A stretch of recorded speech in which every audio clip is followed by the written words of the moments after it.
Dans Martel, et les Lensois poussent dès les premières minutes avec Charles-Édouard Corridon, ce centre vers Sibierski qui a une très bonne occasion, mais retour de Ferreira derrière du côté de Porto pour contrer cette première occasion du Racing Club de Lens. La réaction des Portugais ne tarde pas à venir avec l'ex-joueur de Benfica, Manique ici, qui tente d'enrouler sa frappe, mais ça vient pas très loin de la cage d'Itange. Dans cette première période, on voit des sang-et-or qui tentent de bien faire circuler le ballon, comme ici avec Antoine Sibierski qui décale sur le côté gauche Charles-Édouard Corridon. Corridon de retour de blessure, tout comme Bach. Le centre de Corridon un peu manqué. Il y a Giannoutaka, ballon en retrait pour le capitaine Jocelyn Blanchard, mais la tentative est nettement bien stoppée par Victor Baillat. On rappelle que les Lensois en un mois et demi n'ont connu qu'un succès, 17 buts encaissés en 8 matchs, plus cette élimination en Coupe de la Ligue. Pratiquement la demi-heure de jeu, un corner de Morera, cafouillage dans la surface de réparation. Il y a Song, il y a Outaka et surtout Song pour l'ouverture du score en faveur des sang et or.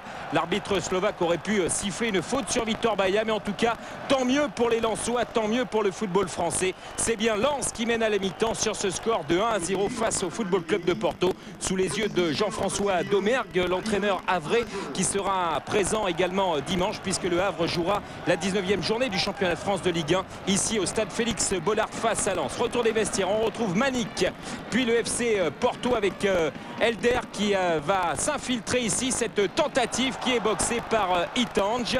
Première alerte dans cette seconde période en faveur du Football Club de Porto, mené au score mais qui joue sereinement et qui tente d'exploiter parfaitement les contres qui sont laissés à leur portée face à ces Lensois. Et bizarrement, les Lensois qui mènent 1-0, poussés par leur public, n'arrivent pas à aller marquer ce deuxième but qui les lancerait complètement. De timides tentatives comme celle-ci de Charles-Édouard Corridon, mais qui passe, regardez, nettement à côté de la cage de Victor Baillat. 3 minutes d'arrêt de jeu dans cette rencontre. Il y a cette reprise de volée de Thomer qui passe le long du but de Victor Baillat, mais c'est trop tard. Il y avait un petit peu plus de 3 minutes d'arrêt de jeu dans cette rencontre. Le Racing Club de Lens est éliminé aujourd'hui, tout comme les Lyonnais et les Bordelais. Mauvaise nouvelle pour le foot français.